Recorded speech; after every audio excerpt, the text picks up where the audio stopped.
discuss about the topic communication barrier. As all of you know, the word communication has been derived from the Latin word communis, which means common. When we exchange our ideas, our facts and feelings with each other, that is termed as communication. आज हम करेंगे कि smooth way of communication में कौन कौन से barriers आती हैं. बेसिकली हमारे जो बैरियर्स हैं इनकी क्लासिफिकेशन है. वन इज सिमेंटिक या लिंग्विस्टिक बैरियर, लैंग्वेज बैरियर. सबसे बड़ी प्रॉब्लम हमारी कम्युनिकेशन में लिंग्विस्टिक बैरियर या सिमेंटिक बैरियर्स की है. इसमें सबसे पहले वर्ड आता है टेक्निकल जार्गन. टेक्निकल जार्गन का मतलब होता है कि जैसे आप कोई बुक पढ़ते हो, वहाँ पे टेक्निकल वर्ड्स दिए होते हैं. आप कहते हो सर बुक के ना हमें समझ नहीं आ रहा, इसको आप सिंप्लीफाई कर दो ताकि हम लोग समझ सकें कि अल्टीमेटली इसमें लिखा क्या हो. सेकेंड होता है बैडली एक्सप्रेस्ड मैसेजेस. कि कोई मैसेज है उसको जो अदर पर्सन कन्वे कर रहा है वो बहुत गलत तरीके से कर रहा है. नॉर्मल बात को भी बहुत गलत वे से जब कन्वे किया जाता है तो उसका मीनिंग जो है वो चेंज हो जाता है. थर्ड है सिंबल्स विद डिफरेंट मीनिंग. कि आप बाय वे ऑफ सिंबल्स कोई चीज़ कन्वे करते हो, आपकी लैंग्वेज के अकॉर्डिंगली उसका मीनिंग कुछ और है, लेकिन जिसको आप कन्वे कर रहे हो वो उसको कुछ और वे में अंडरस्टैंड करते हो. नेक्स्ट है फॉल्टी ट्रांसलेशन. कि आपको मान लो जैसे फ्रेंच नहीं आती, तो आपके साथ कोई फ्रेंच पर्सन डील कर रहा है, कम्युनिकेट कर रहा है, आप ट्रांसलेटर को लेते हो. ट्रांसलेटर ने अगर उसकी ट्रांसलेशन गलत कर दिया, आप उस चीज़ को नेगेटिव वे में समझो.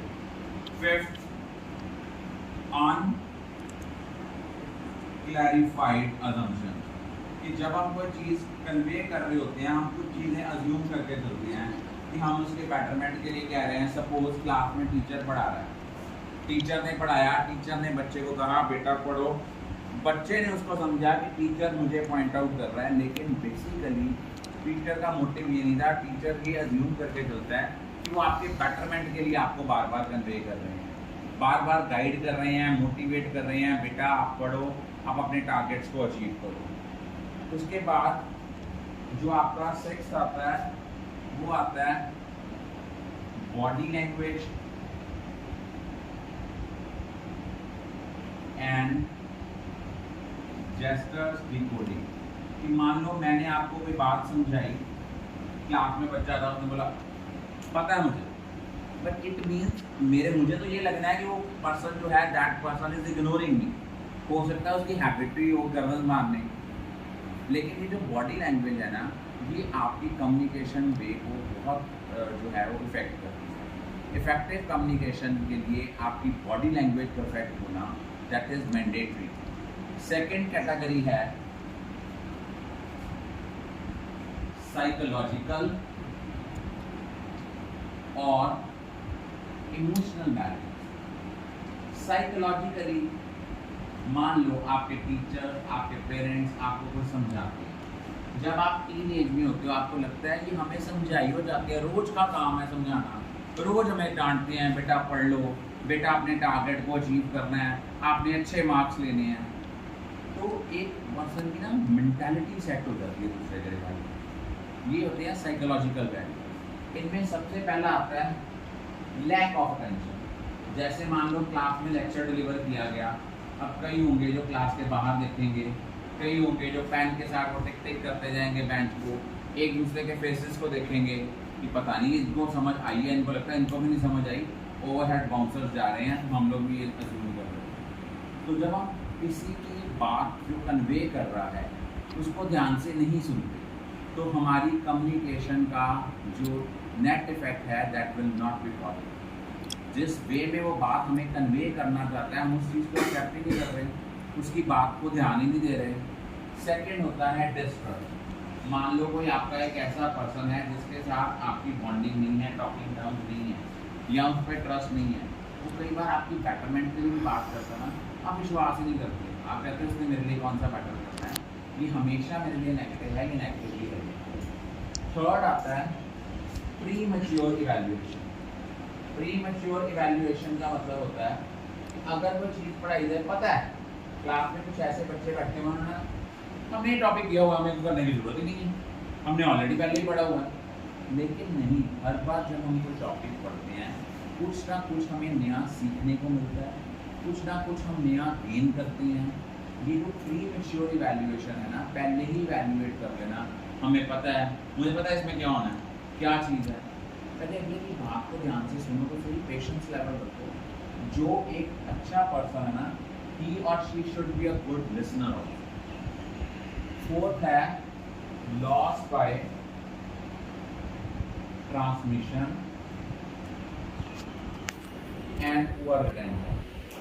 कि मान लो आपने किसी को कोई बात कहनी थी, लेकिन वो नेटवर्क इशू आ गया, ऑनलाइन क्लासेस रखती हैं जूम में, जब टीचर आपको क्वेश्चन पूछता है आप यूजली ये कहते हो, आवाज़ नहीं आ रही सर, मेरा माइक नहीं चल रहा, मेरा सॉफ्टवेयर खराब है सर, मेरा कैमरा ऑन नहीं हो रहा। कई बार तो प्रॉब्लम जेन्युइन होती है, कई बार अनजेन्युइन हो जाती है। तो ये जो सारी प्रॉब्लम हैं, ये आपके कम्युनिकेशन बैरियर का पार्ट है। उसके बाद थर्ड कैटेगरी होती है, वो आते हैं आपके पर्सनल बैरियर। पर्सनल बैरियर में क्या आता है, fear of challenge to authority. मान लो मेरे से किसी ने कोई क्रॉस क्वेश्चनिंग की, मैं उसको कह दूं तो मुझे चैलेंज कर रहे हो। जैसे सपोज कल आपकी क्लास का एक स्टूडेंट था, सर मैं नोट्स पढ़ लूँ, is it sufficient, sir notes में ये चीज़ नहीं है। मैंने कहा बेटा पहले पढ़ के दे, each and everything has been prescribed in my notes, each and everything has been prescribed in the textbook, in the CBSE resource material. वो कारण क्या है, अगर मैं कहूँ ये तो बच्चा मुझे चैलेंज कर रहा है, मैंने देखो वो बच्चा है, उसने बच्चा ही रहना है, मुझे उस चीज़ को प्यार से हैंडल करना है, उसके बिहेवियर को मोल्ड करना है। क्योंकि जब ह्यूमन बिहेवियर है ना, इसको स्टडी करना, इसको अंडरस्टैंड करना ऑर्गेनाइजेशन की इफेक्टिवनेस के लिए, ऑर्गेनाइजेशनल मैनेजमेंट के लिए बहुत ज़्यादा इम्पोर्टेंट है। सेकेंड आता है लैक ऑफ कॉन्फिडेंस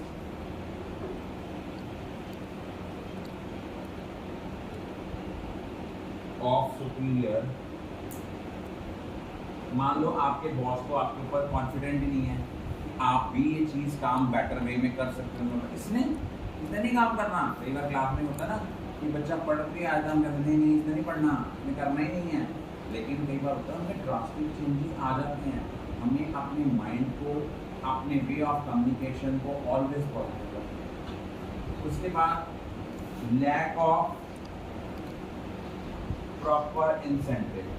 कोई एडिशनल काम दिया जाता है, हम कहते हैं हमें कौन सा एक्स्ट्रा बेनिफिट देना है, हमें तो वही मिलना है जो पहले मिलता था, तो हम उस एडिशनल रिस्पॉन्सिबिलिटी को अंडरटेक नहीं करते। यहाँ फोर्थ होता है पर्सनल वैल्यूज में